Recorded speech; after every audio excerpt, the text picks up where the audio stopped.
We accept the reality of the world with which we're presented. It's as simple as that. We no longer live in a world of nations and ideologies, Mr. Beale. The world is a business, Mr. Beale. Go on without me. Just go. A good soldier never leaves a man behind. Because I wouldn't give you 2 cents for all your fancy rules if behind them they didn't have a little bit of plain, ordinary, everyday kindness. Life, finds a way. Welcome to Silver Screen Biases. Each week we pick a movie off of IMDb's top 250 and dig into it. We're examining truth claims in critically acclaimed movies while also examining our own biases. I'm Nelson. This is Jeff. And this week, there will be blood. This episode is brought to you by our community on Patreon. They make this show happen and you can help. Links to our Patreon and merchandise are in the show notes. Now back to the show. Man, Nelson, we made it. We made it. This episode is a long time coming. Yeah. Joel, we have our good friend Joel here. Welcome. How are you guys? Doing well. This is the third time we've tried to record this episode. The first time didn't work because, as listeners may remember, a few weeks ago we skipped an episode. Yep. And that's because I was too sick to edit. And you had a bad, man. Yeah. You were hurting. I was too sick to edit, and then of course too sick to record. Yeah. And then last week, so the second time we sat down to record, which was earlier this week for us, Jeff, you were too sick. We were going to try to remote, and it just didn't work out. Yeah, and I was sick. I couldn't do it. Yep. You were sick. You had a fever. You were going to be remote from home, but then we had all kinds of technical difficulties and a time crunch. So we rain checked to last night when Joel had something come up. Yep, life happens. Yep, life happens. And so here we are, Saturday morning. Which I'm going to be honest. Podcast with coffee, I'm liking it. It's kind of relaxed. This is very nice. Yeah, it's not bad. This Saturday morning vibe, which is the first time we've done this. Yeah. This is nice. I do like... I also just had a donut, and I'm loving this right now. I like recording with alcohol, and I'll feel very irresponsible drinking this. We can do Bloody Marys. We can... There's many... There's, I don't want tomato and mimosas. Alcohol. Mimosas I could do. You can do mimosas? Yeah. Let's get some champagne and orange juice in here. I love there's mimosas. ways around this. Have you? What's your thoughts about Bloody Marys? Though? I've never had a proper Bloody Mary. But when my wife and I go on vacation, there's a lot of mimosas consumed. Oh, yeah. I bet. Yeah. Mr. Joel, you have been. We put you up with. How do I say? There's a couple of people that we've had guests that have been listeners since day one, and you're one of the people that have been with us since day one, or just about. I remember we were talking one day just about podcasts, and then you said that you should listen to our podcast, and I was like, well, what is your podcast? So you explained when he said Silver Screen Biases, you're like, yeah, I've been listening to them forever. They're my favorite. Started talking about the idea behind it and what it was, and I forget what the first episode I listened to was, but it was really good, and since then I've all just downhill. been... Yeah, it's become serial listening on Monday mornings at work for me. We really appreciate that, and we are glad to finally have you here for the first time. Yes, hopefully for many more. But Joel, and hopefully the next ones won't be as awful to schedule. Let's schedule it now and start trying to get together. We've had this on the books for months, though. Yeah, we've had this because we try to plan a couple months ahead as far as so we know what movies we're watching and stuff. And so we had this. I think we had talked about getting you on it back in like October or November of last year. Yeah. Because that's when we were starting to talk about 2024 movies and stuff. Yeah. So let's jump into questions for Joel. Absolutely. So, as you know, Joel, and as the listeners know, we're asking you a couple questions just to get to know you about some of your biases. First one here is, what is your political bias? How would you describe yourself when it comes to all things politics? So, politically, I would identify as a populist libertarian. Careful with those peas. No peas here. Yeah. I was very much introduced into the libertarian philosophy by Ron Paul in 2011 to 2012. And how old would you have been at that time? So I was in my early 20s. Okay. I was probably 20 or 21 at that time. Before that, I was a hardcore righty. I grew up during the Iraq War, and I was all George Bush, I watch Compassionate Bill conservatism, getting those kids O'Reilly blown up. every night. I was very much Rush Limbaugh. no, I never listened to Rush really. I watched Glenn Beck a lot, Yeah. and I feel like Glenn He's Beck, come a long way. He's come along. I feel like I've come a long way too, but no, but I was very much like a neocon. It was probably just from the house that I grew up in, but that's also changed a lot too. I've had a lot of really good conversations with my father over the years, and we both are kind of on the same page now with things, but very much being responsible with money, anti-war, stuff like that. Boring stuff. Yeah. Sorry. And how do you feel about the First and Second Amendments? I'm pro both with no restrictions on anything. Nice. I would almost go. I've kind of COVID sort of. I wouldn't say it's like really radicalized me, but I've really just kind of become anti-communist over the past 4 years. Okay. I've seen so many things that are going down slippery slopes, whether it be restrictions on what people can say, the government or the state coming in and blocking, bank accounts for people who are protesting things that they don't agree with. No, I don't think we saw that here, but that did happen in Canada. That happened in Canada. It didn't happen here, but I think that a lot of these things that you see across the world. I mean, China's not really a communist country. They're sort of a hodgepodge of crony capitalism. And also, real communism's never been tried, right? Oh, yeah. Real communism's never been tried. Tell that to the 100 million people that have died from it. Don't worry, you didn't die of real communism. I don't think that there's an ideology or philosophy that's more evil than communism. I think it's just the most vicious thing that man has ever created. I think it's the most. As an anarchist, I complain about the state a lot, and I see communism as basically like the fulfillment of the state when the state reaches its full form, kind of thing. Final evolution. I'm right there with you. I'm fully anti-communist. That's all I had. Joel, what's your religious biases? Tell us a little bit about yourself when it comes to religious or spiritual opinions, personal preferences, and experiences. So I am a Christian. I'm a bad Christian, being that I fail every day and that I'm aware that I fail every day, but I keep trying every day too. Wouldn't that make you a good Christian? Well, I don't know. I feel like the bad Christians don't try. Well, maybe. I don't know. I think that because failing every day just makes you a human. Yeah, right? I guess. Okay, so we're trying to live. I'm a bad. If good you didn't Christian. fail every day, you wouldn't need to be a Christian. So I grew up in the church. The church that I grew up in, though, was a very structured and sort of legalistic church. Do you remember the denomination? It was the Moravian Church. Moravian, never heard of them.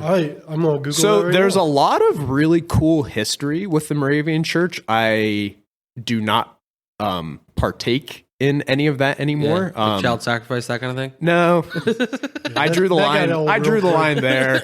Everything else was cool up until that point.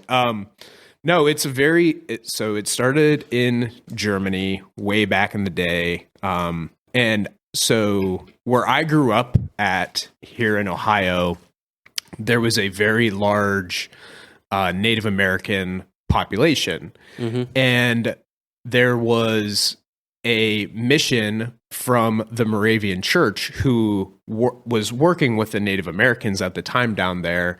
And I forget his David Zeisberger, I believe is what his name was.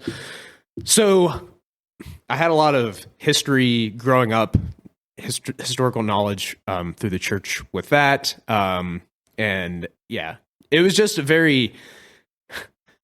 so much structure. You would read, like, I forget what they're called. There was like daily scripture type of thing. And then liturgy, yes. Hymnals with an organ. The organ was massive. It was pretty impressive, actually. stained glass, everything, you know, like, and it's not to say there wasn't like really good things that came about it. I went to church camp every summer, loved it. It was fantastic. My youth leaders when I was a kid were awesome. They were fantastic. My parents and I are still friends with them to this day. Really great people. It's just I wouldn't go there now. Okay. I like the freedom sort of aspect of like what I experience now, which is more like, you know, more focused on having a relationship with your creator rather than sort of A daily checklist? yeah. And there's times when this comes back to like why I would say like I'm a bad Christian. There's times when I feel like I was so indoctrinated into that thought process of needing to check boxes to make sure that you're doing all the right things that I'm still learning to embrace that freedom. Okay. You know, for freedom, Christ has set me free. Therefore, do not burden yourself to a yoke of slavery anymore. Well, that's that yoke that you're just trying to check these boxes religion. off of. Yeah, you're trying to live within. And there's probably a little bit of comfort, though, for you growing up in that way. Like, there's a little bit of comfort with those box checking types of steps. There's some boundaries Because and structure. yeah. And I mean, in defense of liturgy, like we don't go. Like, the three of us go to the same church. We don't go to a liturgical church. Wait, oh, that's where I know you from. Yeah. Man. That's where we had that conversation where I asked you to Lame listen to our joke show. number 2 for the day. In defense of liturgy, one thing that I've heard said about liturgy, which I resonate with, is that it's almost like the heartbeat of the church. And when you're reading that liturgy, you know that around the world, millions of other Christians are reading that same liturgy that day. And so there is that aspect of it. But that is secondary to what Christ actually calls us to. Like, you don't see that outlined in Scripture anywhere. And I don't think that there's anything wrong with right. that. There's, and it's a I'm beautiful not thing, saying but that it's bad. It's not for everybody. It's just, it seems like the focus was more on that Sure. and not the relationship aspect of it. Sure. I apologize real quick because I had an experience that I'm getting some relating stories here with you. My aunt passed away a couple weekends ago, and I had a funeral. That's right. Because funerals are normally what happens afterwards. And it was a Catholic funeral. I had never been to a Catholic anything before. Very unique. And I found myself like I took it all in. I was so fascinated by it. Yeah. And there was a lot of stuff like, first of all, I think churches should be made more beautiful than they are today. I 100% agree with I walked into this church, I'm just like, oh my goodness. And I'd been in a Catholic church before, but like, this is gorgeous. Like, why don't we build stuff like this anymore? Our churches are all just conference rooms. Like, anyway, so that was my first thought. But then there was some liturgy stuff that it felt, I appreciated the aspect of it, but at times I'm just like, okay, now it just feels like robotic. Like, so there was some give and take with the experience, but overall I'm like, wow, like it was just different. And there was a comfort about the difference and stuff like, but then there were some other things of going, oh, that just seems crazy. Yeah. That just seems a little crazy. But there's a guy that I've long wanted to have on our show, Matt The Pope? Whitman. The Pope. The Pope would be a big get for us. But I think we could do it. No, Matt Whitman of the 10-Minute Bible Hour podcast. He also has a YouTube channel where he talks Bible stuff and church culture stuff. And he's been doing a series there where he visits different churches of different denominations and speaks to the head pastors there. And he talks about the differences between, like, Lutheran churches, right, have certain iconography in them that other churches don't. And what is this trying to communicate about our relationship to God through these architectural choices and stuff? And he's touched on what you were just saying there a lot, where, like, older churches, there's a beauty there and a wealth spent on that construction that is intended to point to God, right? It's intended to create awe. every little design in this church, every little thing was intentionally, artistically Do you think about meaningful, and that was. Whereas the more modern church, the reason it looks more like an event center conference room is because it's trying to spend that money and steward that money as responsibly as possible in a way that honors God. Right. Yeah. And what's the most economic designs right now? Boxes. Yeah, Sure. I agree with Jeff though. Like, I see the European cathedrals and they almost will like bring you to tears at how beautiful they are. Oh yeah. Actually, I got caught in a wormhole on my YouTube shorts, and I found Easy to this do. like 20-year-old kid who's a stonemason who rebuilds the Do you sandstone think at he the knows where the cathedrals. Holy Grail is? Probably. Yeah. All the treasure. You know, the thing with the Catholic churches, though, they have so much money and they can do whatever they want with the cathedrals. But I They can bury so many child abuse cases with all that money. true. Not near as many as the public school system, though. Let's keep going, Joel. You were saying? But yeah, so grew up in the church. I've always identified as a Christian, but it's still, you know, the daily walk. Yeah. So far, he's gotten these all right. So let's move on. Joel, the reason we're here, what's your favorite movie? Do you have a favorite director? Do you have a favorite genre? Do you have a number one movie? Can you name your top 5? Like, describe yourself when it comes to the big screen. Oh my goodness. I'm not going to say I have one favorite movie. There's a lot of movies that I like. I can't say just one.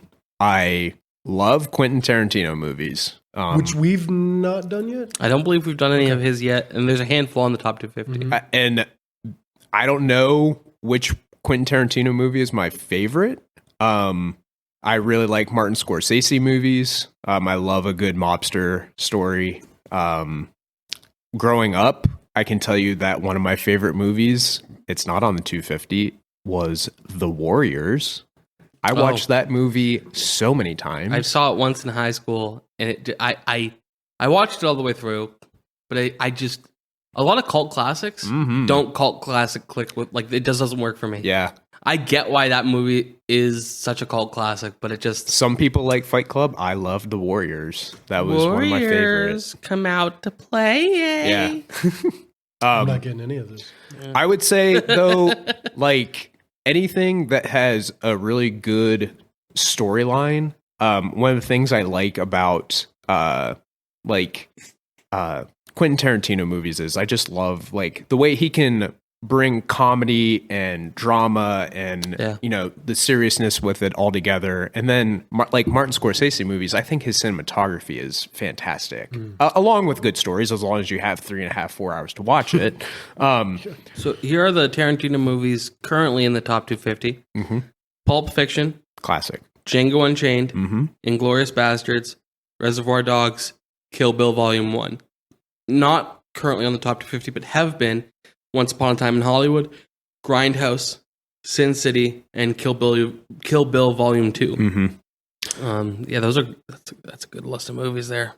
I've heard of every single one of those movies. Like, Yeah. I've seen most of them. Like, Pulp Fiction, I feel, is probably my favorite Tarantino is that the movie. musical with John Travolta? Yeah. Yeah. And the Grease Lightning stuff? Is that? Yeah. Reservoir Dogs is really good too. That was his first film that he directed. What a cast too. Yeah. They were all like nobodies at the time. And I think that's one of the things too that I like about Tarantino movies is he has a lot of reoccurring, you know, actors in his movies. Samuel Jackson's always great. Bruce Willis in his earlier movies was always nice to see in there. Steve Buscemi. Steve Buscemi was in Reservoir Dogs. And then The thing I don't like about Tarantino, and I know it's kind of like part of his whole thing, is how he loves to use music that isn't appropriate to the to the time. And I hate it. I get why he does it. He loves to do it. But like Django Unchained, my least favorite thing about the movie is the score. So, you know that because the tracks of the songs outdate or predate or well, like Django Unchained is a movie about slavery, right, around the Civil War era, and it's mostly rap and hip hop. Oh, okay, I got you. And like I get why he's doing it. Just I think it fits though. Like, I think he can get it to work because I'm thinking of a particular song in that movie, and in that scene, it works. Like, it doesn't need to be, you know, banjo and slide guitar, whatever they listened to in the 1850s. We need to do one of his movies coming up. We've not done one. I've never seen any of those. Another thing I like about Tarantino movies is he likes to do a little cameo in all of them. He's in I all think of them? that's and I think also that's he's cool. got a thing with feet. Yes, Ladies' feet. He's got a foot fetish. And in at least one of his movies, he wrote in a scene that didn't need to be there where he, as a cameo, touched the feet of the leading lady. So, I mean, here's a if you're right in the movie, I guess.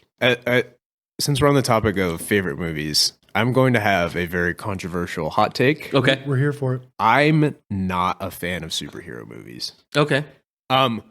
It's not Can that we cut his mic? Please? it's not that I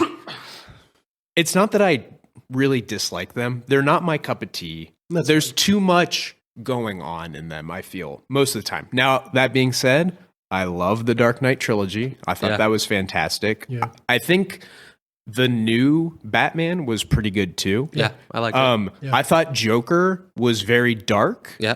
But I liked it. I haven't seen the haven't King seen of Joker. Comedy, but I'm told repeatedly it's just the King of Comedy. What's Right. King of? It's an old Martin Scorsese film, I think. And that's Yes, a it is. superhero film. No. Oh, okay. I do like what's the Marvel movie with Chris Pratt? Yeah, Guardians of the Guardians Galaxy. Guardians of the Galaxy, Galaxy. I like that because I love Chris Pratt. Yeah, he's Chris Pratt's excellent. great. But as far as like the Marvel stuff goes, I can watch them. My kids like them. My wife likes them. I will watch them. There's just too much going on. Yeah. There's a lot for me. There is. We recently watched through. Where are you at right now? So we're watching through the MCU movies with our kids. We finished the Infinity Saga, and before we start WandaVision, we're going back and watching the X-Men movies. Oh yeah. And The whole X-Men series. yeah, there's 5, right? We've already done Well, there's 5, but then you've got the X-Men First Class. You've got the Wolverine so movies. There's a few. There's quite a bit Okay. of X-Men Logan. movies that are in that. really, it's only circle. it's not. There's only one movie that you really need for WandaVision to be relevant. For WandaVision, yes, but Yeah. for the MCU, they're But all eventually going to be There's relevant. like 6 or 7 in the X-Men franchise. We just finished the first one last Hugh night. Jackman's coming back. There was a really funny moment where I had forgot that Mystique is effectively naked, and she comes on screen, and Jen and I share a quick look, and then I look at the boys who were completely unfazed, and I'm still not quite sure what to make of that, but They'll come up in therapy for sure. but we've been watching through those with the kids, and I grew up reading comic books, so I love this stuff.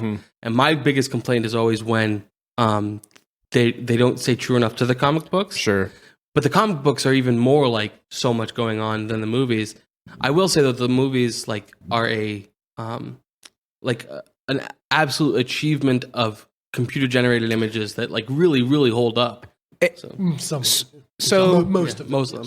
And for that, I can appreciate that. I know, like I said, one of the reasons I like Scorsese is the cinematography involved. I love a good, cinematic film. Sure. But I can appreciate the work and involvement that goes into getting like the CGI and all of the other graphics and animation involved too.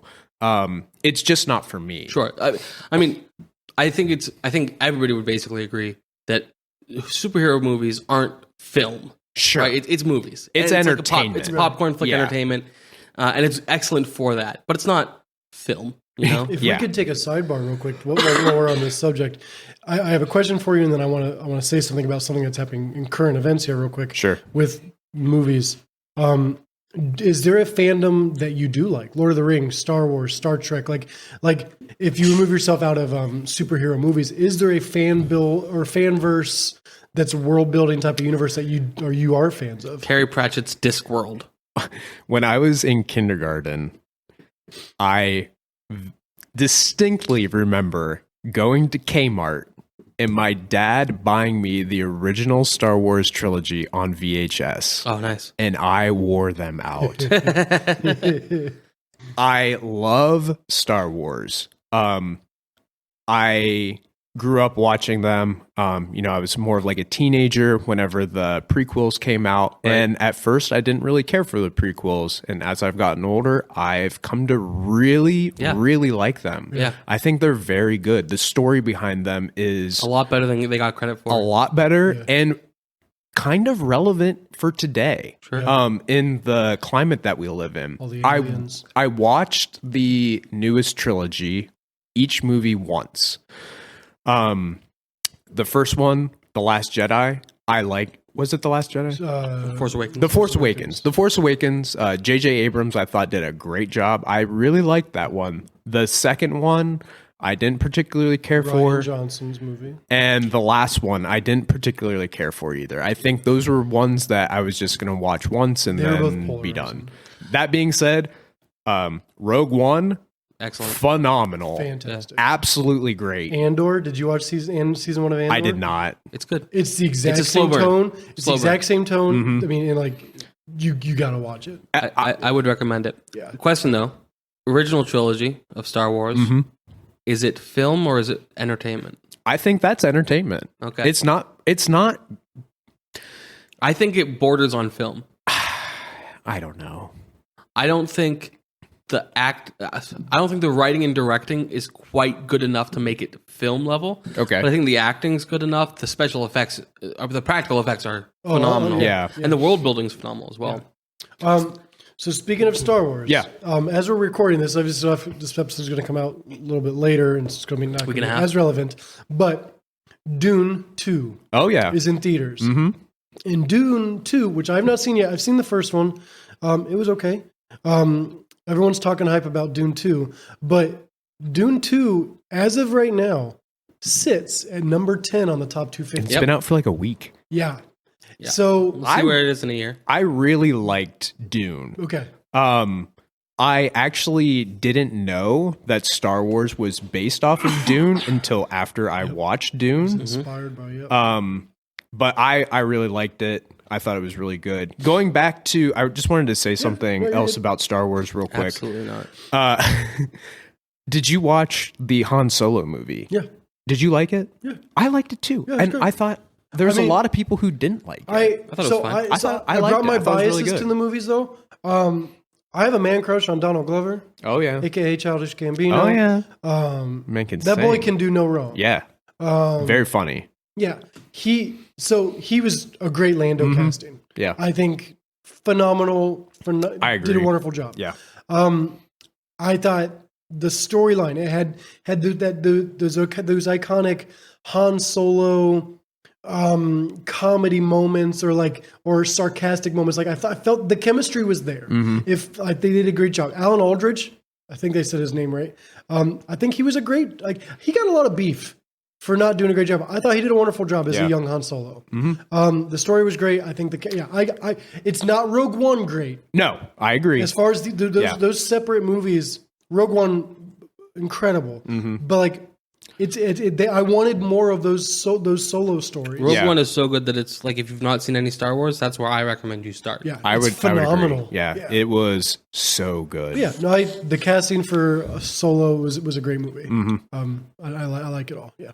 Any other thoughts, big screen, before we move on? No, let's do it. All right. We got lots more to talk about.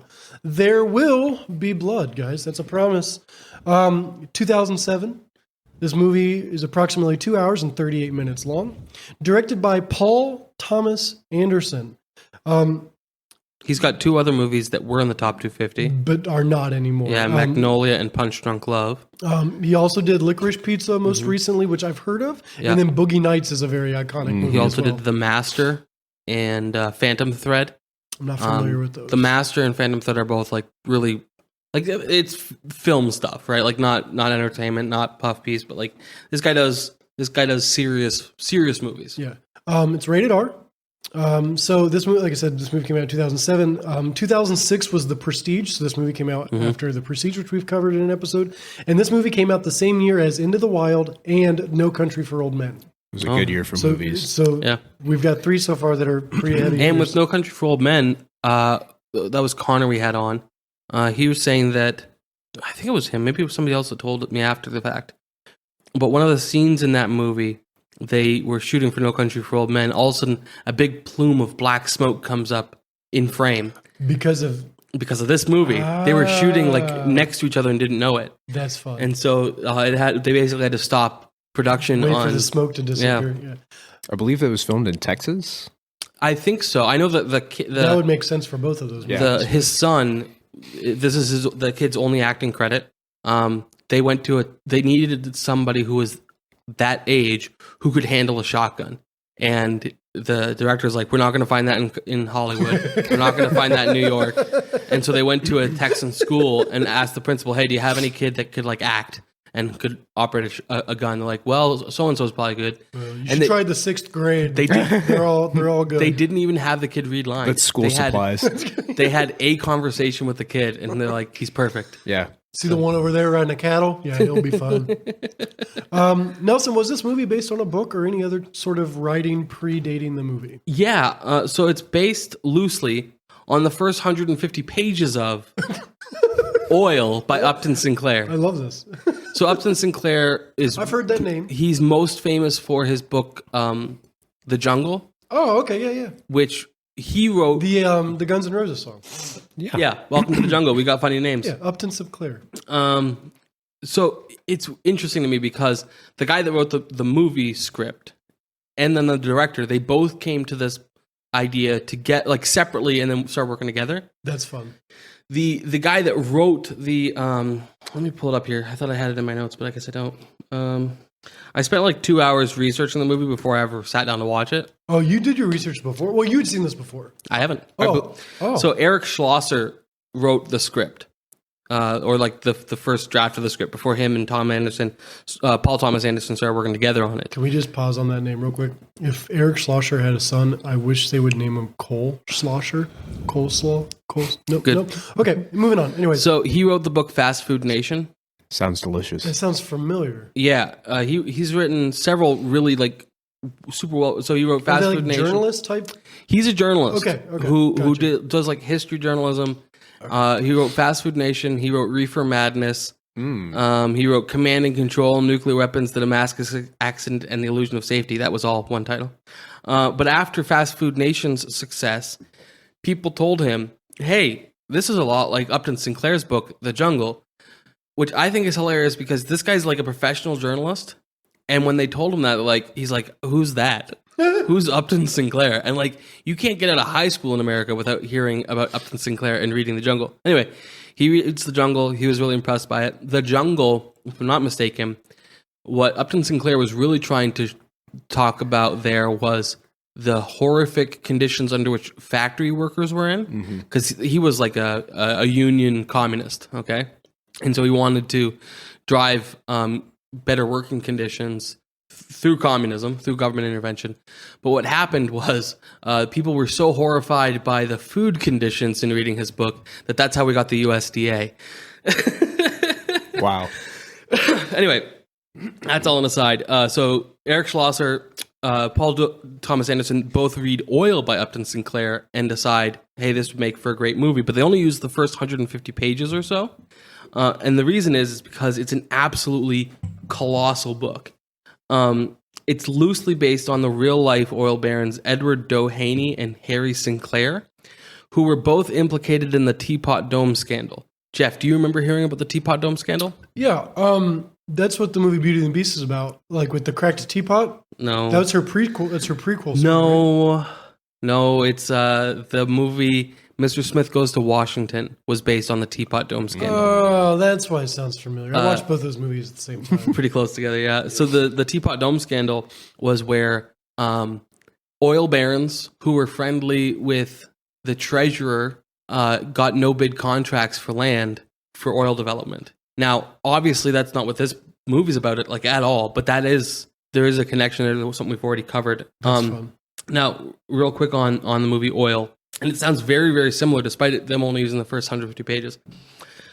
So James Arnold, quote unquote, Dad Ross. So this movie is from the viewpoint of the son.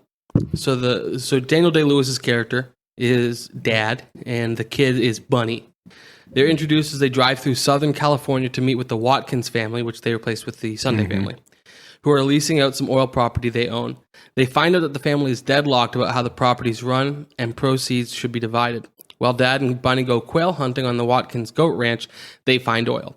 At Bunny's urging, Dad tries to prevent the elder Watkins from beating his daughter Ruth, trying to convince them that he has received a third revelation, which prohibits parents from beating their children.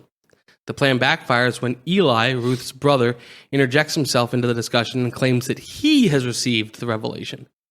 Now, I feel like if that had been in the movie, it would make Eli's character make a lot more sense.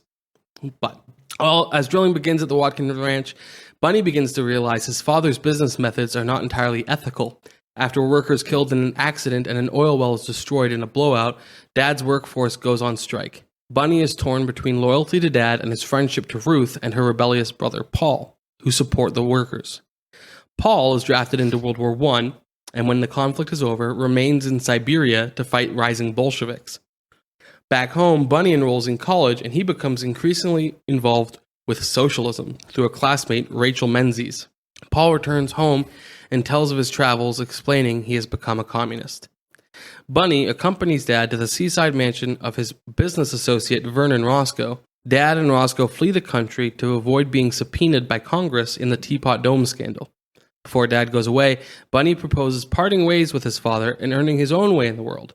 Dad is confused and hurt, but not unsupportive. Overseas, Dad meets and marries Mrs. Olivier, a widow and spiritualist, but soon passes away from pneumonia. Bunny decides to dedicate his life and inheritance to social justice, while Roscoe moves to get control of the bulk of Dad's estate. Bunny and his sister Bertie are swindled out of most of their inheritance by Roscoe and Mrs. Olivier. Bunny marries Rachel, and they dedicate themselves to establishing a socialist institution of learning. Eli, by now a successful evangelist, falsely claims that Paul underwent a deathbed conversion to Christianity. So the first chunk of it's very, very similar, and then it goes a very different direction. That is interesting. And Upton Sinclair's personal political views are all over that, right? Yeah. With the communism and whatnot. But yeah, Teapot Dome scandal inspired the book. Also inspired Mr. Smith Goes to Washington. So there's a interesting. So this movie's in the same universe as Mr. Smith. Before we get to the main actor, I'm gonna skip him for a second. Let's focus. There's two notable cast members that I was able to pick out in this movie. Paul Dano. Yes. Being the second one. He had 4 days to prepare for Eli Sunday. And he technically played two characters in this movie. He did. Yeah, he was originally brought on to play Paul Sunday. Yeah. And the original actor for Eli Sunday left production. Yeah. And Paul Anderson made them identical twins. Yeah, and Paul Dano had 4 days to prepare. And he spent that studying the era and preachers from that era. This is my second time watching Paul Dano. The first one being the Batman movie that he was recently in. Swiss Army Man. Third time watching Paul Dano. Little Miss Sunshine? I've never seen that one. We will see him again on the top 250 with 12 Years a Slave and Prisoners. Correct, and I have not seen either of those. Man, this movie's first of all, this movie's incredible. I guess I should start. This is my first time watching it. The acting and all the actors, but not specifically the two we're going to talk about here that I'm going to bring to the table. Like the acting in this movie was phenomenal. It felt natural. It felt organic. None of it seemed overacting. You've got those just those hype pastors, those evangelical preachers. He did a blood curdling good job. He does a really good job of playing like a weirdo. Yeah. You know? Like, I wonder if he's a weirdo in real life. But like a believable, but not an over the top overacted. But like, Paul Dano, if you're listening and you're a weirdo, please let us know. Like, I believe you. Like this is you. Like I was blown away by Paul Dano. Yeah, he did a great job, and he was a young gun in this movie. Like, it was just phenomenal. Like, and throughout the whole movie, the ending scene, where like the tides turn. You know, so you got the baptism of Plainview earlier on, and then they reverse it, and he's like, say you're a false teacher, like that whole like I had chills. He also had the reversal of the slapping. Yeah, he slaps him and makes him eat mud, and then Paul Dano slaps him while he baptizes him. Yeah. It was. I was blown away by Paul Dano. I knew what to expect with the other actor we'll talk about, Daniel Day-Lewis. Yeah. I knew what to expect with him. So, but Paul Dano was incredible. This is my second Daniel Day-Lewis movie. What was your first one? Gangs of New York. Oh, I've not seen that. Which is not on the top 250. We'll probably talk about it. He's also famous for Last of the Mohicans. And he was in Phantom Thread, which was Paul Thomas Anderson movie I mentioned earlier. He did Lincoln. I loved Lincoln. And then we have him in one more top 250. Which one? In the Name of the Father, which I'm not familiar with, but we'll eventually get to. But and just to update everyone, because I Googled this morning just to stay active, Daniel Day-Lewis is not coming back from his retirement as of right now. Okay. Because he hasn't done it. It's been a long time. Yeah. I've got one bit of like production trivia that I don't think you know. Lay it on me. Do you know the name? Oh, I know this one. Johnny Greenwood. I know Lee Greenwood, the and I'm proud to be an American. I wonder if they're related At because least I know Johnny I'm free. Greenwood is from Radiohead. Oh, I So don't know Johnny Greenwood. Paul Thomas Anderson really likes Radiohead. He's done they've done music videos. Yeah, right? reached out to Johnny Greenwood and said, "Hey, if I send you the basically finished movie, would you write the music?" And he wrote all the music for this in 3 weeks. So he's the composer for this yeah. film? wow. That's fascinating. I was going to say, like, so when this movie opens up, and we've had this a couple times where I'm like, is my sound on? Like, Yeah. But this movie there was a lot of moments, the bigness of this film, Yeah, I was like, this feels like Christopher Nolan. he used an orchestra to write for the music, Man. and he got some eerie sounds. It was, It is. It was, You hear like the screeching of the violin. yeah. Yeah. Phenomenal. From the moment this movie started, I'm like, I'm in trouble here. Like, this movie's in setting trouble. up like This- because I don't want my favorite movie to be changed, and this didn't take over as my favorite movie, but I enjoyed this like the way it started out, like the emotions it was giving me, just the scope. Yeah, I was like, oh no, The music build up in the scene when the well catches on fire. yeah. That was so intense, and Yeah. it just really helped build that scene to what it was. Absolutely. So before we get to you, because have you seen this movie before? No, this was my first time. Okay. We still have Well, some we- production stuff. We do. Like but normally we talk about our first experiences at the beginning. So Yeah, no, this was my first time watching. okay. What was your initial thoughts? Did you enjoy it? Did it meet expectations? Exceed expectations? I had some misconceptions about what the movie was going to be about. Okay. I really, really liked it. Okay. I really, really, really like Daniel Day-Lewis's character, Yeah. who is a tragic hero Yeah. in the movie. Oh, for sure. And I was expecting this movie to be like, because especially once I found out that it was based off Upton Sinclair's work, I thought this movie was going to be super like anti-capitalist. I think this movie's super pro-capitalism, and I really liked it.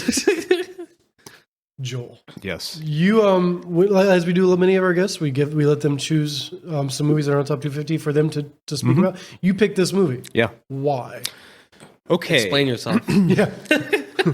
So, one of the things that I like about this movie is it shows, and you're kind of alluding to it, Nelson. It shows how Daniel Plainview is building something, Yeah. and I'm an engineer, and I love figuring out how to make things and build things. So the first time I watched this movie was probably 2010, maybe 2011. Not long after it had come out. Yeah, no, not long at all. But I recently watched it. I watched it again probably a year or two ago, and now that I'm in like kind of like the heart of my career, I was like, oh wow, like I'm watching him build these oil wells and like the whole process of it. So I'm always fascinated by, just trying to figure out how to make things and build things up. And then I'm even more fascinated by people with older technology than it's hard enough to build an oil well in today, 2024. Yeah. I can't imagine what it's like in 1890. Yeah. So I'm fascinated by that. Obviously, I love Daniel Day-Lewis movies. I think he's a awesome actor. Gangs of New York is phenomenal movie. I gotta see that. And then we were talking about Paul Dano too in his supporting role. I don't believe he won an Oscar for supporting actor, but he should have. Oh, absolutely. It was great. Nelson said that this movie is reminiscent of capitalism, which yes, I agree. I think it's pro-capitalism. I don't know if it's what I would call like true pro-capitalism or true capitalism though. I feel like he's sort of a cronyist in a way. Okay. Not like I'm building something and people want to come work for me because I'm a good guy.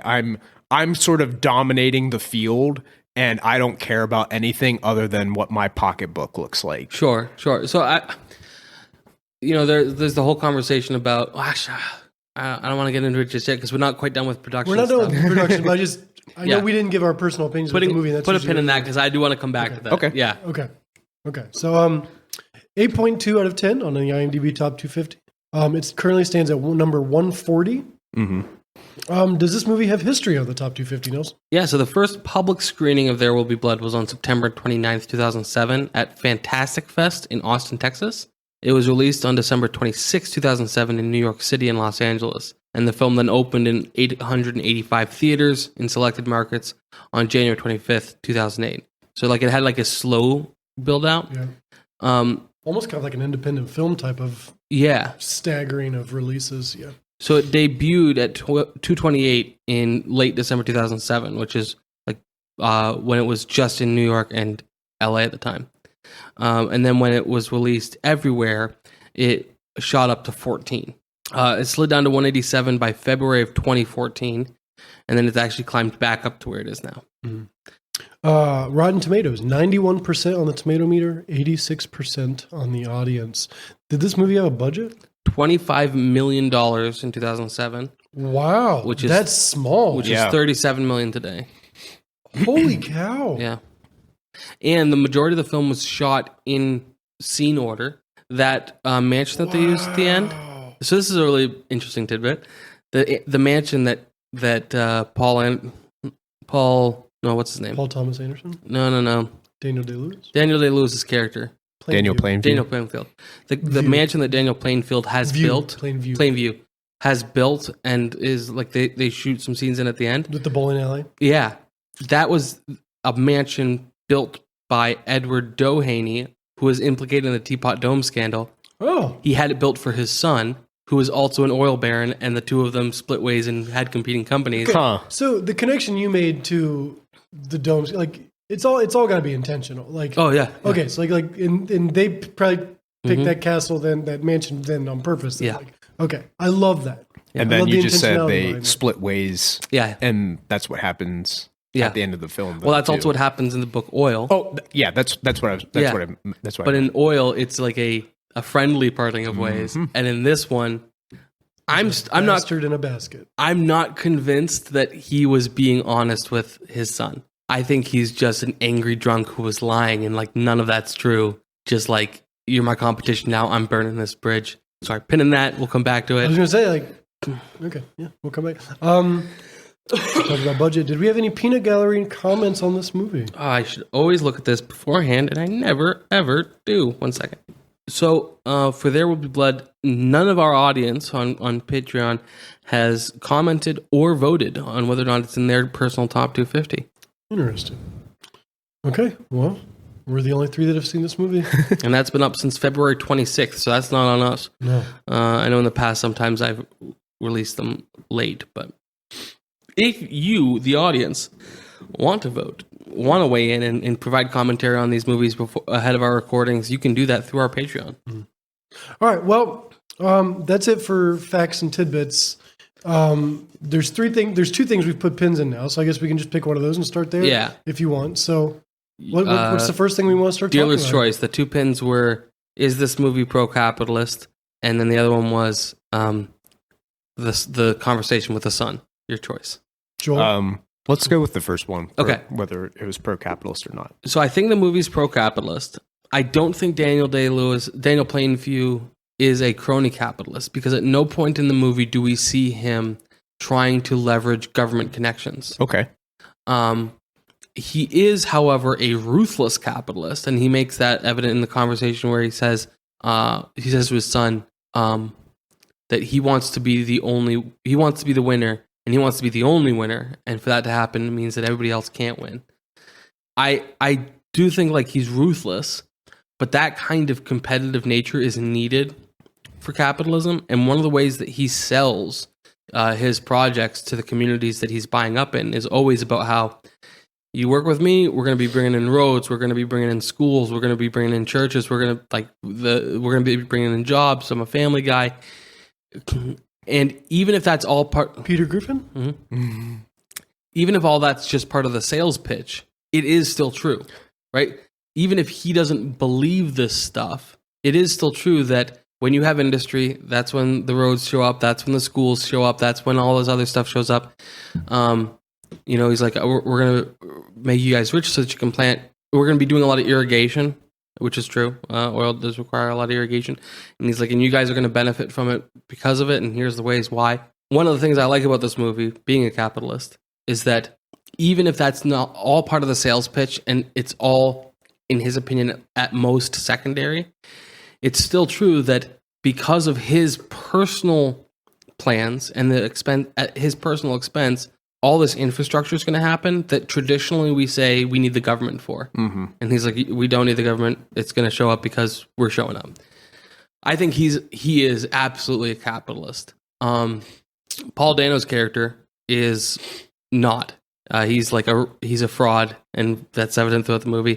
And he's like a rent-seeking fraud. And but I think this is a very pro-capitalist movie. The main character is a tragic character who lets his own avarice get in the way of his own happiness and Very joy. Shakespearean. Yeah, I got a lot of Shakespeare vibes from Daniel Day-Lewis's character. I would agree entirely, but I would say that those two things are not necessarily connected, right? Like Elon Musk is probably one of. Well, actually, no. He does a lot of rent seeking. He uses government intervention a lot. Capitalists do not have to be these tragic heroes. Mm-hmm. It's just that this particular one is. And maybe I should have rephrased and not used the word crony capitalist. Yeah. I just don't know if it portrays capitalism it doesn't portray it in a positive way. It portrays it as what you normally would expect. There's a greedy business owner who's killing people and doing whatever he can for his own self-interest rather than trying to build up the community around him. As far as the killing people, I think that all of the deaths in this movie are the first death that happens like on his job site is something that he gets very angry at his people for being reckless. True. And again, back to the capitalism thing. Capitalism, while it does tend to have a race to the bottom as far as like costs, that and sometimes that can lead to dangerous working conditions. It's also true that if your working conditions are so dangerous that they lead to a lot of death and injury, that's very expensive for the business owner, right? Yeah. Even from the purely like pragmatic position of, well, now I have to replace this guy. Replacing workers is expensive. So it's cheaper to actually make sure that your men work safely enough that these things don't happen. And then the other person that he kills is the guy who thought he was his brother. Yeah, which I consider that less business, more like personal. Yeah. So I don't know. I think he still gets a pass.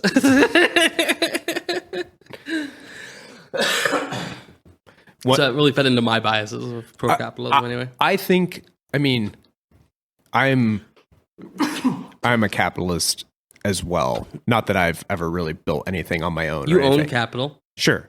But when I think of, if I'm myself as a capitalist, I am trying to, and I want to build an empire. I'm trying to build the best factory where people want to come and work at, so I can dominate in that way. Sure. I just didn't get Ford did that, Hershey did that, Heinz did that. Yeah. Ford did so much that he doesn't really get enough credit for. Henry Ford, tangent, brilliant guy. But also a ruthless capitalist. Absolutely. And I think maybe I'm looking it through the lens of Daniel being an alcoholic and his own vices are getting him in his own way, where he's having his own personal struggle. Yeah. And that's sort of in the forefront of the movie. And you see how his steady decline down from where he was at the beginning of the movie. Sure. I guess I was probably looking at it through that sort of a lens. But if I'm trying to build something great, I want everything to be great. Yeah. And I wouldn't want to let my own vices get in the way of that if I'm trying to dominate. Yeah. So interestingly, the character of Daniel Plainview is kind of like an amalgamation of a lot of oil barons of the era. The most famous one being Rockefeller. And Rockefeller was a teetotaler. Refused to touch alcohol. So the way Rockefeller managed to secure temporary monopoly status within the oil industry is that he would lower his costs. So he would lower his price and operate at a negative until all of his competition basically got starved out or starved low enough that they were willing to be bought out. And he'd buy them all up. And then because he had a majority share in the market, he could tell he owned Standard Oil, and that comes up in this movie. He could tell the railroad companies what he was willing to work with them at. And if they said no, he's like, fine, I'll just find another way to ship my oil. I have other options. It's going to cost me, but like, if you don't give me the price I want. And so they would. And also part of that is that they'd give him a price that he wanted, and they couldn't offer that same price to other people. They had to charge them more. So he did this several times where he'd buy everybody out. But every time, the reason it happened several times is because as soon as he brought his price back up to a predatory rate, other oil people were like, well, I have an opportunity now because I can do it for cheaper than he does. And by the time the trust busters came in and broke up Standard Oil, he was already less than 50% of the market because he kept getting gobbled up. Because every time he would operate at a negative, price everybody out, buy them all up, and then rate hike, every time he did this, the net was a negative for him. He lost money each time he did it because this isn't a viable long-term strategy. In this movie, though, he has Daniel Plainview has the conversation with Standard Oil. And Standard Oil says, we don't tell the railroads what price to charge. That's their business. And his response is, you don't know the railroads? Of course you don't. Of course you don't. And that's the context of that line, is that he knows that Rockefeller is dictating to the railroads, hey, this is the price that I'll work with you at, and you charge everybody else more, or I find another option. So, and because of that, does Rockefeller have a camp like the character? Or is he talking to someone else? No, Standard two Oil? Standard Oil reps show up, but we don't ever meet Rockefeller. Okay, no names ever dropped of Rockefeller. Okay, that's fascinating. I don't know much about this era of history. It's just I was born a little bit afterwards, and just not super familiar with it. But this era of tycoons. Yeah. I'm not. I was just looking up on my phone as you were talking. Like Rockefeller, Carnegie. Carnegie. I don't know any of these people. Yeah. Like I've heard the names. Ford. Like, Heinz. I mean, I know Ford. Heinz. Now, Hershey. was Heinz a huge? Yeah. Like that's fascinating. That like a condiment guy was a tycoon. He guy. invented Vanderbilt. He invented ketchup. Vanderbilt was one that basically. came up with I find that fascinating. I never would have thought of Heinz being a tycoon. There's That's great. There's a really good show on the History Channel called The Men Who Built America. Yeah. I've heard of that. I've not seen that. It talks about all these men and how they came to be. And I watched it years ago, and it was just very Were fascinating. any of them ever enemies? Like, was there ever like a Oh, yeah. tycoon versus tycoon? Yeah. Like Boeing's another one. Is there any good Huge one. examples of like tycoons going at each other and like it erupting? Like So any iconic moments? Of yeah, like, I mentioned earlier with Rockefeller, right? What Rockefeller, when he no longer could secure monopoly by driving everybody else out of business, he started to go into what's called lawfare. So he would pay off politicians to write legislation that's beneficial to him. And J.P. Morgan, Rockefeller, Carnegie, and somebody else, I can't remember which, I think I'm getting this right, they're the ones that are basically responsible for, I can't remember which president, but basically the president that was running I think it was the Republican or Democrat candidate, I can't remember which, was super like, I'm going to destroy these tycoons. These guys are ruining America. And they're like, no, we're creating America. And so we're going to work together, even though we're enemies, we're going to work together to get somebody else elected. And they funded the campaign of whichever president it was. And they were successful in that to protect their tycoon status, but not really so much their monopoly statuses. But they would try to starve each other's businesses out all the time using legal means, because they were like old school capitalists that became crony capitalists when they couldn't get the monopolies they wanted naturally. There's a book out there called Tycoon's War, and I've got a description loading, but it's talking about everything here. 1856. Yeah, I believe So before the Civil War. I believe that Rockefeller was putting out propaganda to discredit electricity that Thomas Edison wanted to have electricity in every household. Well, Rockefeller was putting out basically propaganda saying that it's too dangerous, your house will catch on fire, oil is the way that you need to heat your home, the way you need to light your home, all that kind of stuff. And then I believe it was J.P. Morgan hired Tesla when Tesla and Edison had their. It was falling out. Westinghouse. George Westinghouse. Yeah. Westinghouse hired Tesla to help develop that because he was going to monopolize. Basically, they wanted the monopolies of first to market. And since Rockefeller's oil was heating people's houses and lighting people's houses, when Edison comes along with electricity, he's like, this is going to ruin me. And so he was trying to discredit him. And then when Edison and Tesla had their falling out, Westinghouse was like, hey, if I can fund his research and be first to market, I can beat Edison at this. Edison didn't want electricity because he was some kind of altruist who wanted to heat and light America. It's like, no, I can kill Rockefeller and become a titan of my own, right? That's why I'm pro-capitalist, is because these guys, through their petty squabbles and good competition just funded so much research and solved so many problems for the average person, you know? Yeah. I'm gonna make sure we're moving forward here, just for time aspects here. What was the second thing that we pigeonholed? For later? Or pinned for later. Pigeonholed. That's a very different thing. Holes of pigeons. We put it in a hole of a pigeon to save it for later. So it's common practice now. So look up pigeonholes. Google it. It was at the final conversation between HW and Daniel. Daniel Plainview tells his son that he was a bastard in a basket, right? That just some kid I found in the desert, and I carried around to help me make deals by pretending to be a family man.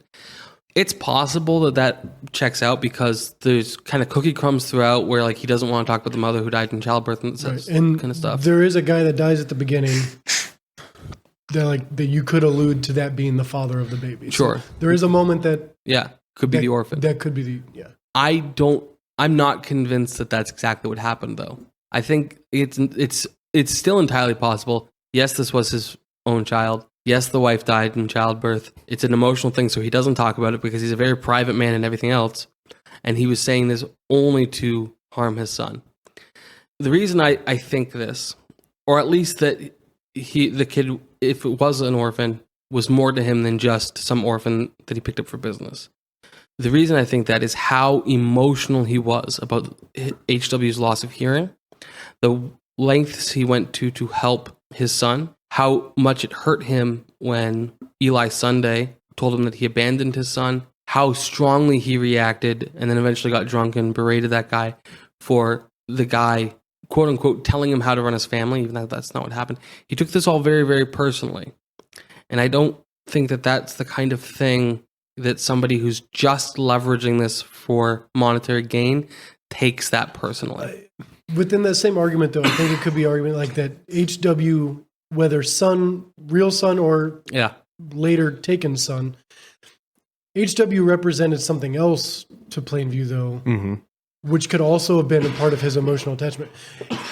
Plainview is working on his legacy. From the very beginning, he was working on building something that's going to outlast him. And teaching this kid how to be a ruthless capitalist. So whether he was biological or he was taken after his real father died in the mines, those moments where there was authentic, I see you, you're my future.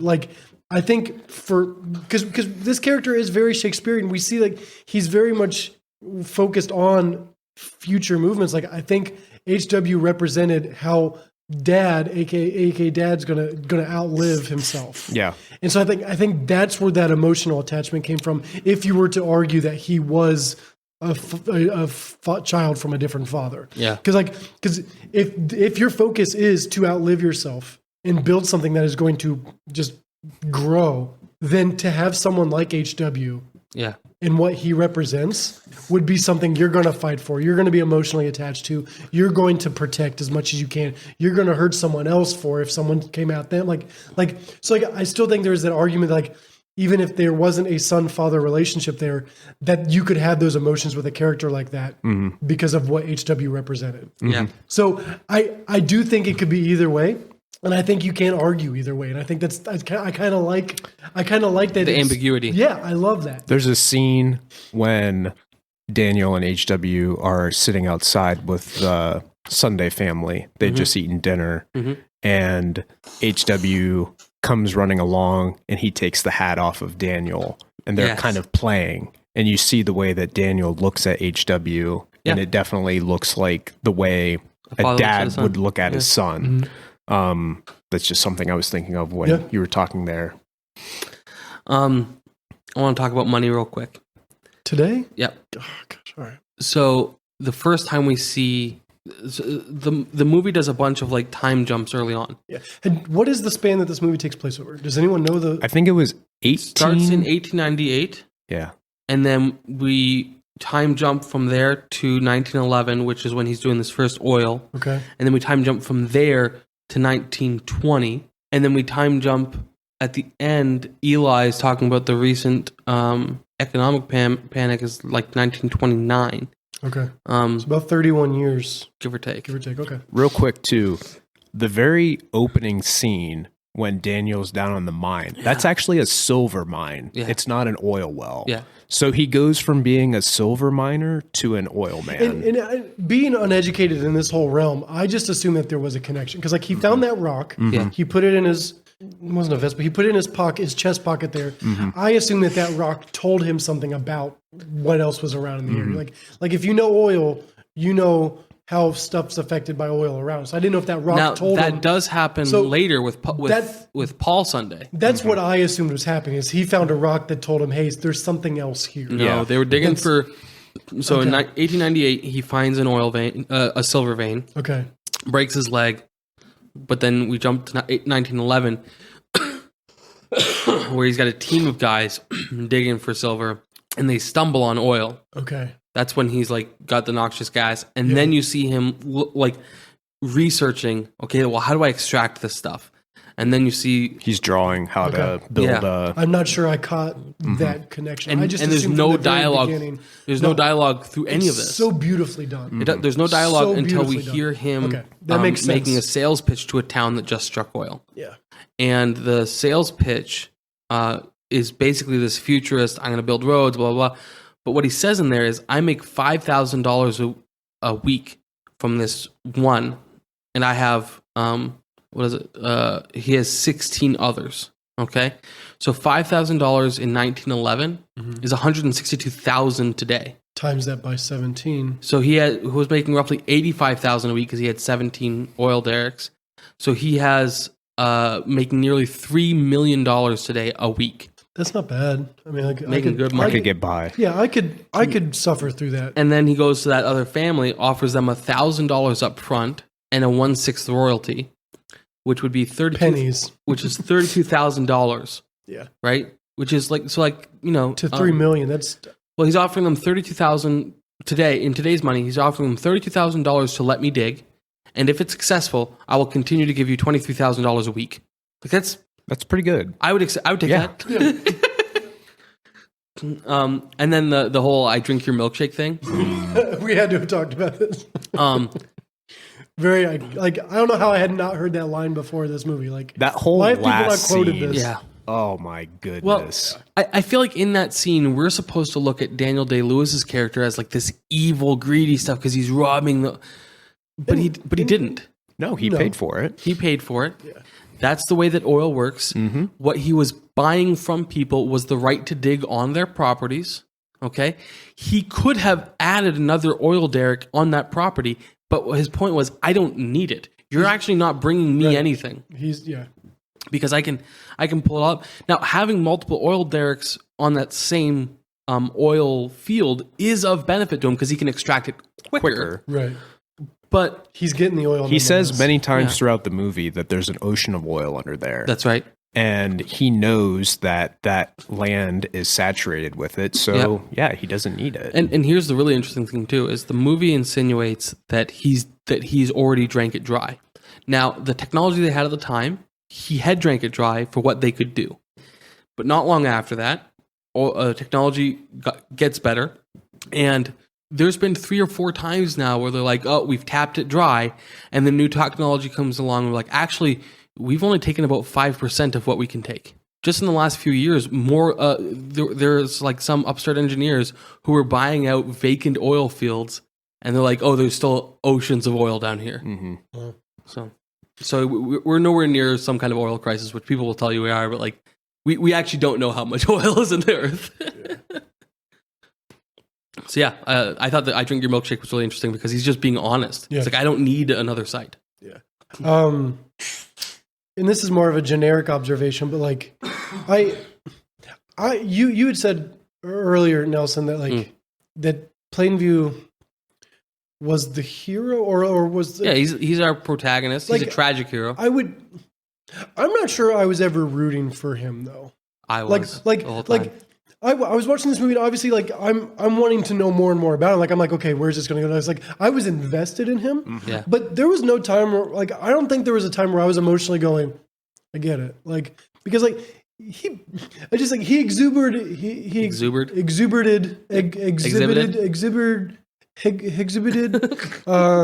like just characteristics that I'm not, like just kind of steamrolling type characteristics. I wasn't emotionally attached to him, but at the same time, I'm like, I'm invested.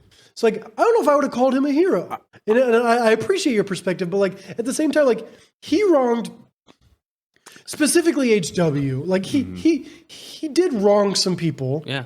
But like, I mean, bad people can do good things and still be still be an anti-hero or whatever. But like, I had a hard time rooting for him, but at the same time, I still wanted to see him go. Do you think that there's a point in the movie where you saw a change in him? Because I would say it's like right after the oil derrick fire, kind of after HW loses his hearing. Because up until that, I don't want to say it was that point exactly, but at the beginning of the movie, I was absolutely rooting for him. Yeah, you can tell he's just a sort of like an honest businessman. He's hardworking, very hardworking. Yeah. He's not a full blown alcoholic. I wouldn't say he's an honest businessman. He is a clever businessman. Okay, that's fair. Was he dishonest early on? Like, was there things he was doing at the very beginning that was dishonest? Well, when he meets Paul Sunday, he asks, "Where are you from?"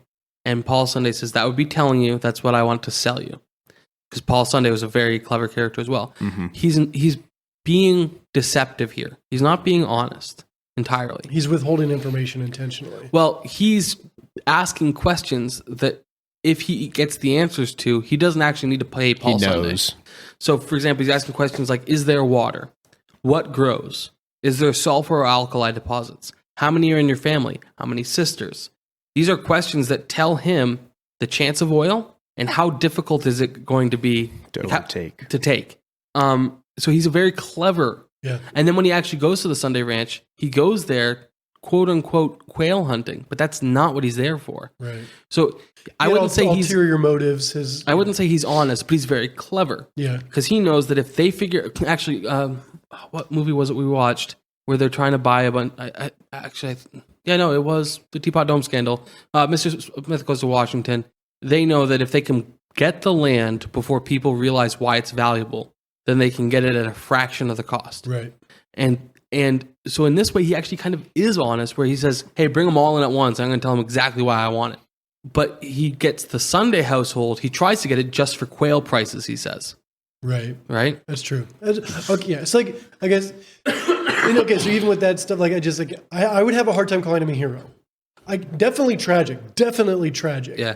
But just, I'm not sure there's but between the two main characters, I don't think either of them are heroes. I don't think that without him being a hero, it's tragic. You can't have a tragic life and not be a hero? No, I think it's because you're rooting for him. I wasn't rooting for him, though. Hold on. Okay. I think the reason it comes off as tragedy is because you want better for him. Mm-hmm. I would agree with that. Well, yeah, I guess I do want better for him, but because you're rooting for him, Jeff.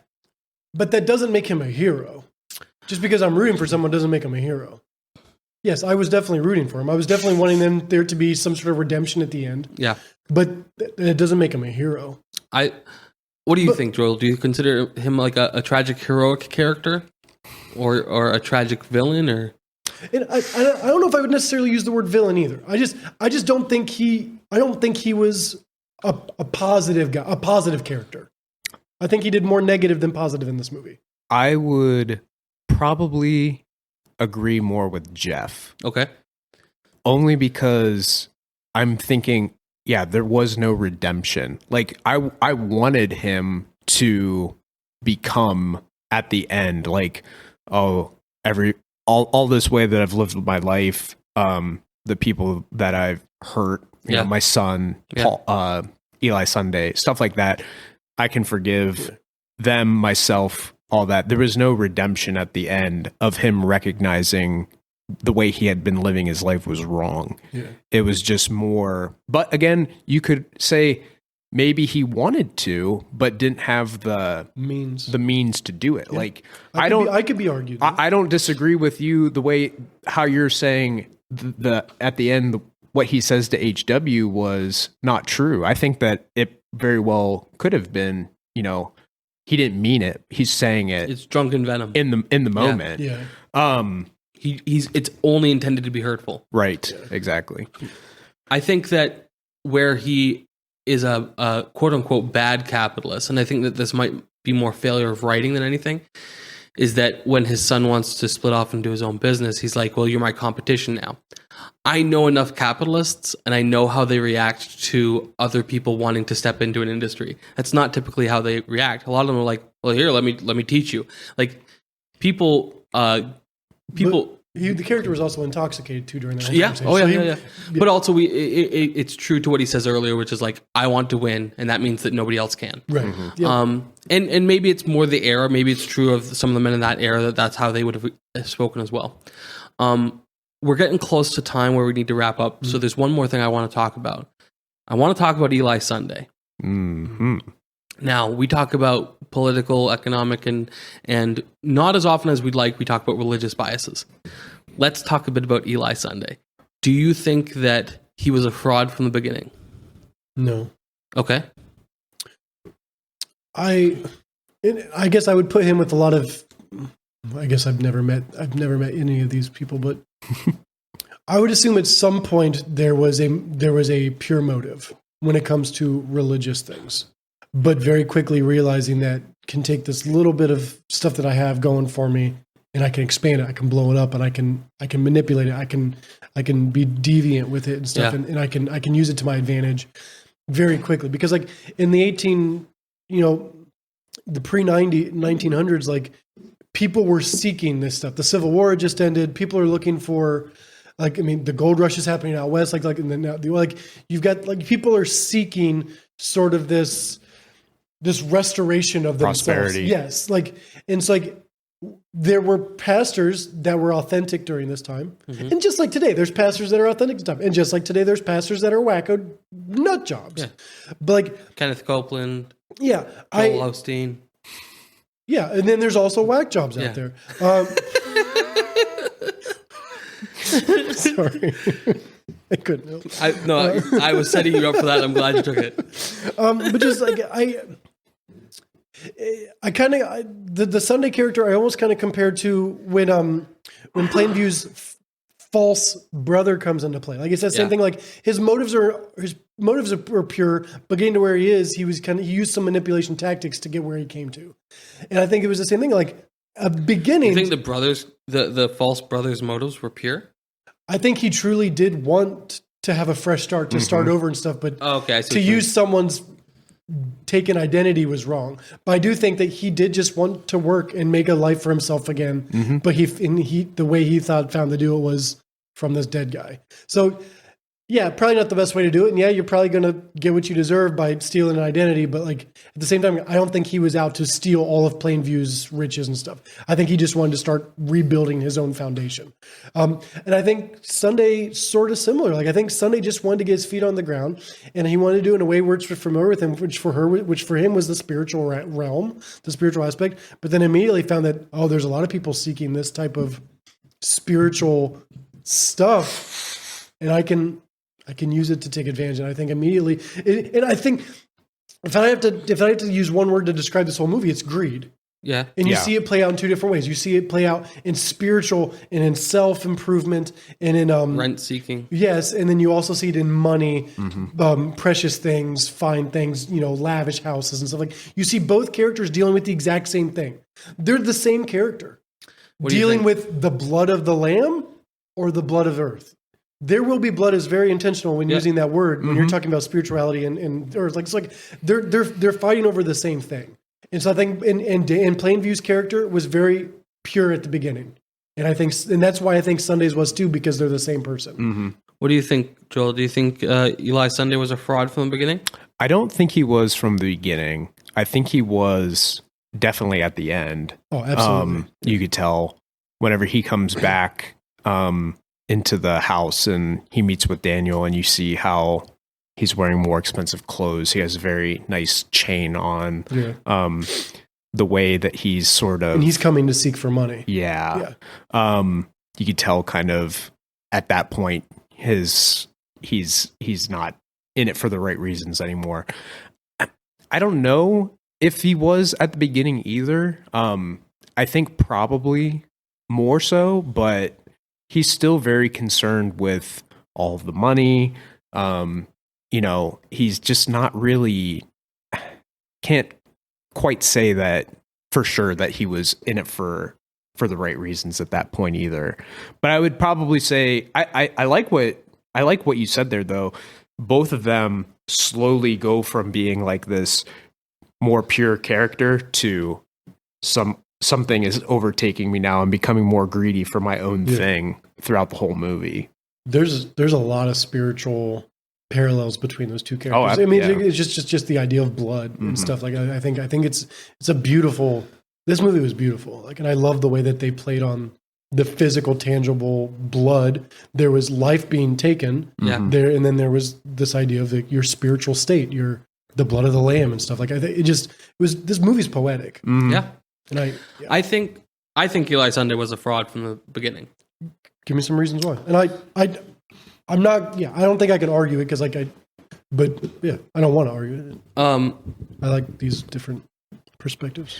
I think especially true in the book where like he says actually the third revelation's mine. They didn't include it in the movie. I think that would have been. I think it was an interesting choice to omit it because it leaves it ambiguous. Is this guy a fraud or not? So here's why I think he is. When Daniel Plainview first wants to buy the ranch, and he wants it for quail, the guy says, "Well, what about the oil?" And so, like, he knows that there's more potential there. Yeah, he knows that there's more value to this property, and so benefit of the doubt, he's just being a good son and saying, "Hey, Dad, you're going to get swindled here." And the dad's not convinced to sell it until Eli is convinced. And what convinces Eli is that he wants $5,000 to build his church. We know that he never gets that $5,000, but he builds a building for the church anyway. So he didn't need it, right? He obviously had the resources, had the enough support from his congregation. He didn't need it. He wanted that. And what if he didn't need it to build the church? What did he need it for? Mm-hmm. He even expands the church without ever getting that $5,000. And then later, when he realizes he's never getting that $5,000, he says to his dad, "You are a stupid man, Abel. You let him come in here and walk all over us." Well, at this point, we can get still benefit of the doubt. Maybe he's sinful nature, and he's just frustrated, and he's taking it out on his dad. But he's blaming his dad for what really was his own. He was the one that got walked all over. And then he says, "Do you think God is going to save you for being stupid? He doesn't save stupid people, Abel," which is that's bad theology. He saves almost exclusively stupid people. We're all stupid. We're sheep. That's why he calls us sheep. Yeah, most of you guys are stupid. And that's why he calls us sheep, because sheep are very dumb animals. That's bad, Nelson. No, it's true though. And then I think that the whole time Daniel Plainview knows he's a fraud. That's why he treats him the way he does. Mm-hmm. I think he also has an issue with. Again, I still think that it's plausible that HW is his actual son, and that's why he's got such a strained relationship with religion. Is because his wife died in childbirth, and the movie certainly lets you think that, right? And so that's what I think is going on there. And I'd say even that Eli, as further proof of his dishonesty, allows Daniel Plainview to be baptized when he knows the reason he's being baptized is just to get land access. A real pastor wouldn't do that. Mm-hmm. I think that Eli was a fraud all the way through, and it just becomes obvious to the audience at the end when Daniel Plainview drunkenly berates him and then kills him. Do you think that the At scene? the bowling alley. Yeah. That bowling alley actually is part of that mansion and had to be renovated for the scene. That's fantastic. Do you think the scene when Eli baptizes Daniel? Yeah. He's just doing it to humiliate him. Yes. That there's some 100%. vengeance because he hasn't gotten paid yet, and that I think it's humiliation and also getting even for when he slapped him. and threw him in the oil. Yeah, because throughout that scene, Daniel Plainview was like, "All right, let me have it," and then he starts slapping him. He's like, "There it is." So like Daniel Plainview is like, it's not therapeutic for him, but he's like, I know you want to give me this, and I'm not going to let you savor the moment Right. by being. Plainview took it like a champ. Yeah. The whole thing. Yeah. And that's when the slaps aren't enough to humiliate him, that's when he starts saying you abandon your child. And because that bothered him is, again, one of the reasons I think that even if it wasn't his biological child, which I think it was, he certainly viewed him as a son. Mm-hmm. This is a beautiful movie. There's way more stuff we could talk about. This movie was great. Yeah. Wrap up questions, guys? I think it's time. All right. Would you guys recommend this film? Yeah. Yeah, absolutely. Yeah, me too. Language is well. Okay, let's get next question. Then we'll talk about some of the stuff here. Would you guys change the ratings? It's rated R. I don't think it needs to be R. It could be PG-13, I guess. Yeah. I think it's right on the borderline. The Yeah. language is minimal. Yeah. There's no nudity. There's actually no sex scenes. Nope. There are some violent moments. Yeah. I think the violence outweighs what outweighs everything. But they're not graphic No. violence. You're right. The Most kid of them that are dies, not. the guy that dies in the well, The they show it happen. The bowling but alley that's and not the well. violence so the, much. the thing that falls, the guy, Yeah. he gets the thing fall in his chest, and then at the Oh, bowling I thought alley. it hit him in Okay, the yeah. head. The bowling alley at the end. That Sure. Again, you're not seeing the wax to the body, but like you're seeing it. Yeah. At the like, And then the false brothers killed off screen. Correct. So like it definitely could be. And it made was a dark PG-13. scene, too. Yeah. Emotional. But I think violence is the most predominant of the rating factors. Sure. And it wouldn't be hard to make it PG-13. So yeah, it could work well PG-13. I do definitely think there's nothing in this movie. How do I want to say this? This movie is heavy from the very beginning. So like it's not someone for just anyone. Like you've got to be prepared to watch a movie like this and to be able to sit with the weight of it. Yeah. So like I'm not going to just recommend it to anyone, but like it's definitely something that I'm going to be talking about for the future coming up stuff. 2007, has this movie aged well? I think it's aged incredibly well. I think it's a really, really well done period piece. Yeah. Yeah, I agree. I think we talked about it a little bit earlier. I think the music fits really well. Yes. Obviously, all the clothing and set pieces and everything fit really well too. I love really well. the scope of it. I love the bigness of it, and just how it represents how big oil is going to change things. Yeah. Like just everything was big in this movie. Like I think that was one of the biggest factors. Like I wasn't expecting. I didn't know what to expect with this film. I didn't know about it until we started, planning for this episode and stuff. Like, I love the bigness of it, and I love how it felt in 2024 watching this. So yeah, I think I love the feel of this movie. Last two questions here. Would this be in your personal top 250? Yeah. Oh yeah. Yeah, me too. Probably be in my top 10. I didn't ask that, Joel, so I appreciate it. Next If you question. back Would off- it be in your top 10? I'm just kidding. Yeah, no, this. I just, again, I really like this movie. Yeah. I think Daniel Day-Lewis and Paul Dano both did a phenomenal job. Wonderful. With the way they portrayed everything. Yep. Nelson, anything you want to add to your I'm trying to guess? remember what I gave it on Letterboxd. I haven't done my letterbox yet. I know. I'm a little behind the sickness and stuff. Like, I got to update that. 1 second here. They recently updated their desktop site, and I hate it. It's got an average of 4.5 and Nice. I gave it 4. 4 out of 5. Yeah, that's definitely firmly in the top 250. I thought it was phenomenal. For me, it's definitely in the top 250. For me, I think it's the rewatchability though. With the heaviness of this film, the reason like I wouldn't say it's in my top 10. My top 10 are all going to be movies I could sit down and watch anytime. This one, I have to be ready for. Like I have to okay, I have to sit with this. It's I want to invest in it. I want to soak in everything. The rewatchability for me is not there immediately. I couldn't just watch this on a whim. Yeah. So that's why it wouldn't necessarily be in my top, but it's definitely in the top half of my top 250 for sure. Yeah. Wonderful movie. All right, last question here.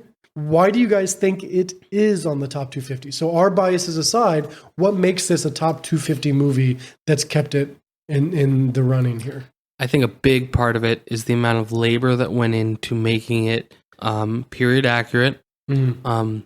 Both Eric Schlosser and Paul Thomas Anderson spent a lot of time getting everything right. Like, we want to make sure that we're using the right kind of oil derricks. We want to make sure that when we talk about oil extraction, we're talking about it accurately. Yeah.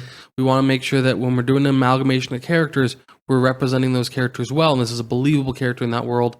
I think they nail all of that. And then on top of that, the sound score phenomenal. just like makes it so much. I love it now knowing that there's a Radiohead connection too. Like that's great. Yeah. That's fantastic. Yeah, he recorded that at the Abbey Road. Abbey's Roads? Yeah. Abbey's Roads? Where the Beatles recorded the White Album, the Abbey Road studio in London. And he recorded it with a full orchestra. I watched a video of Daniel Day-Lewis talking about one of the things about his character is his voice is very distinct. Yes. The way that he talks. And one of the things, or he was talking about how there's no recordings of how people talked back in the late 1800s and early 1900s. That's right. So they were listening to some of the earliest recordings of how people were talking back then from like Oklahoma and the Dust Bowl era. And that's how he sort of tried to portray his voice. And that's one of the things I love about Daniel Day-Lewis is when you hear him speak freely as a British man, you know, obviously he has a British accent, but then he goes into this very stoic, serious voice. And I just think it's such a great job. He did a little bit of method acting for this movie. Yes. According to IMDb, every one night a week while filming this movie, him and some of the production team would sit down and have a steak and drink vodka. One night a week to keep in that mindset of Daniel playing. So I was like, I appreciate that type of method. On the topic of doing the voice correctly, Paul Thomas Anderson, when writing the script, watched Treasure of the Sierra Madre. He claims he watched it every single night while he was writing. And he also had Daniel Day-Lewis watch it a ton of times because that was like, this is the kind of character and voice we want. It's in the top 250, so we'll eventually get there. Really? I've never seen it. I've never heard of it. Yeah. I'd heard of it. It's in the top 250. It's been there for a long time. I've never seen it. When did it come out? Impossible to know. Hold on. Okay, we'll just move on then. But it's interesting to me that this has multiple top 250 connections. Treasure of the Sierra Madre came out in 1948. Dang. I can't really add more to what's been said. I think the soundtrack, the scope of the movie, the cinematography, Daniel Day-Lewis, this is just. I wasn't familiar with this director before this film, and like I said, now that I know the movies he's connected to, I've heard some of the films, but like he was never a director that's been on my radar. But like I think he did a wonderful job. Yeah. With capturing character chemistry. And so I think, that those would be my reasons for why I think it's on the top 250. Yeah. Any final questions or thoughts? Yeah. So what are you guys doing later today? No. Well, you and I have a production meeting. Yeah. Let's cancel that. No. Joel, this has been wonderful. Thank you for sorry we took so long to get you No. on, but we are glad to have you. We'll have you back. I know there's another movie that we talked about. I won't mention it now, but when we originally started talking to have you on, we threw around a couple. We'll have you back for another one. And being a Tarantino fan, there's plenty on the top 50 for Tarantino. But any final thoughts? Anything like if you'd like to plug anything, if you'd like to have people find you, is there anything you'd like to add? Famous last words. I don't really have anything I need to plug. I'm not really active on social media or anything like that. Probably wise. Jealous. But no, I just I'm a fan of the podcast. I really appreciate it. Like I said, it's usually the first thing I listen to on Monday morning at Sorry work. about last week. Oh yeah. It was the longest Monday of your life. There's been a lot of really cool new movies. Even if I'm not watching it, I'll at least go back and like read the Wikipedia page on it and like try and get some more information on it. So it's been opening up a new world of films that. Do you typically try to get the movie in before you listen to the episode? No. Okay. But there has been, which one was it? It's hard to say. Yeah, I can't remember which one that I watched. Oh, I think it was Aliens. Yeah. I'd only ever seen Alien. Yeah. And then I watched Aliens. That has changed everything. What do you think? I like the I like the movies. It's apparently my brother-in-law's favorite movie, and I wouldn't go that far. Brad? No, my wife's sister's husband. Okay. I wouldn't go as far as it being one of my favorite movies, but it was good. I liked it. I hate that franchise so much. I'm so glad that there's nothing else on the top 250 from that franchise, and I hope it stays that way. Yeah.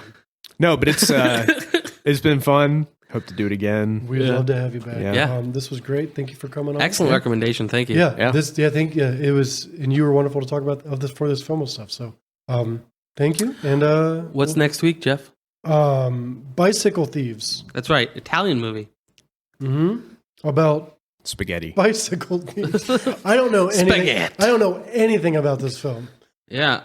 I know that it's a charming movie. That's all I know. Is this the Lance Armstrong biopic? Biopic. Got him. Live strong. Yeah, Bicycle Thieves next Yeah. week. It's a old movie from Italy. I believe it takes place in World War II. Did they have bikes in Italy? Little known fact: the bicycle was invented by Giovanni Bicycle of Italian I had origin. no idea. That's the same guy that invented the limoncello jello shot. Right? Giovanni Lamancello Bicycle.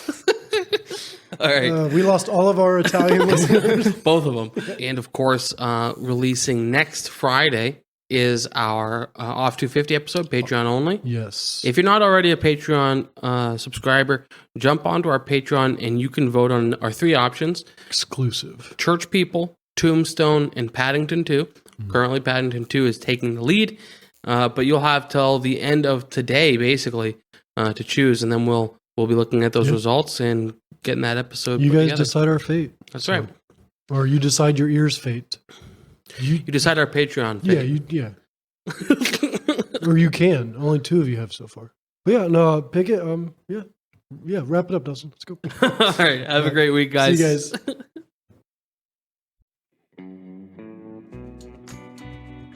Thanks for listening. We hope you enjoyed this episode as much as we did. If you have found value in what we discussed today, please consider leaving us a rating and review. And don't forget to subscribe so you never miss an episode. If you have any feedback or suggestions, we would love to hear from you. That's right. Tell us why we're wrong. If you want even more content and ways to engage with us and each other, check out our Patreon page. By supporting us there, you'll get access to exclusive bonus content and help us continue to create high-quality episodes, as well as help pay for our future plans. Links to our social media, merchandise, and Patreon are in the show notes.